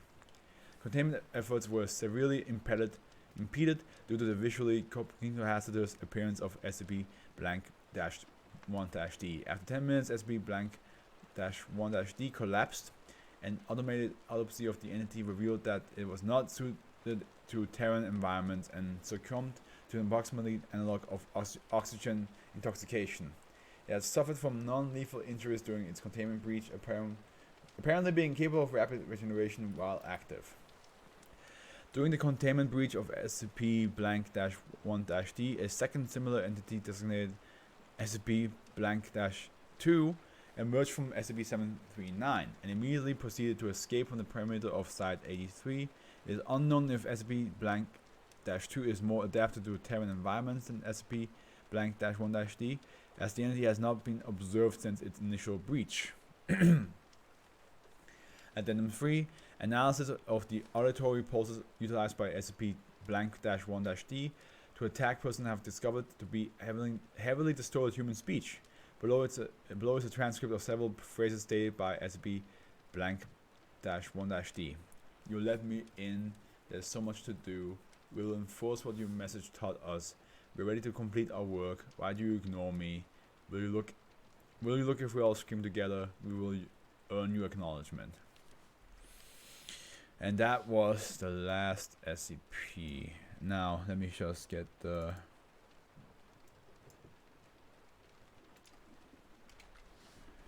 Here we go. And here's my rating of enjoyment. Yes, a pair of scissors, I would say, is definitely like the most one of the more creative ideas. Like, it's definitely inspired by how people just cut photographs into pieces or something out of the photograph if you don't want it in there. So this is definitely inspired by that mindset, but it actually does affect the person that they cut out. Hungry Train, I think Hungry Train is just very cute, but I also think it's even though it's like cute, it is dangerous. It eats through everything, and prefers to eat through you. But I just think it's adorable how the smaller wooden train creates a tunnel system by eating its way through things. The Devil's Deal, as I mentioned before, it reminded me of college, and it was just something really much easy. Oh god, I can't speak anymore. It was just very fun to read, and I just enjoyed it due to like the background knowledge I have. So it was just fun. The Baby. Yeah, I mean, it's kind of messed up that you take something that a lot of people, care for, love for, want as well in their life, and make it so like, yeah, you can't touch it though.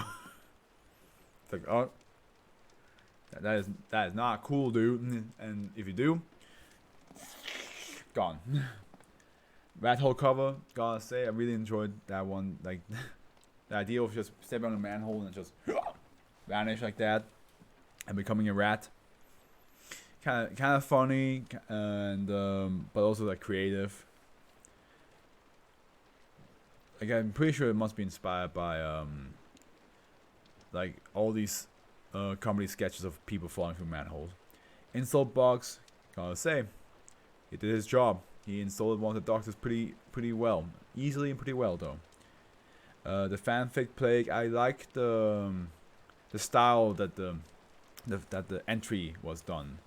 Because it's an SCP that affects written notes on itself. But of course it becomes like the most annoying thing to read through. Desecrating Plague, yeah, again, I'm not sure if this can be considered an SCP, if it's a virus that's just man-made. Because it's supposed to be like, oh, it's not supposed to do this, it's not, this was meant for something else. But yeah, at the end, if it was meant for something else, but you create a virus, I still think that's just a disease, not an SCP made by humans. So I'm not sure if that really counts. A mirrored booth, the one we just read. Yeah, I mean, it's not bad. It's definitely not bad, but I do feel like no, I think the idea is really cool. That it's like you're in this room that is just pure mirrors, and then it's like there's a little bit of a shake and bake, and then you come out, and your mind and your body is reversed or fixed or something like that. I do like that idea. I put this anomaly I put it down below because it did take me a while to to understand what I was even reading and why it was like a key to class and all that, so on and so forth. But then now that I get it, it's neat. It's definitely neat. But I think out of all the ones, it is definitely one of the weaker ones. All right, whew. That was SCP-330s. Tomorrow, we shall read the 700. Wait, did I say 330s? I mean 730s. I can't think. I'm really tired now. Tomorrow we're gonna read the 740s, and hopefully, the picture above the average of reviews thing it will change to whatever number it will be. Just to like show you guys how close I am to becoming affiliated. So let's see how much this jumps up to. But in the meantime, I hope you guys enjoyed the stream.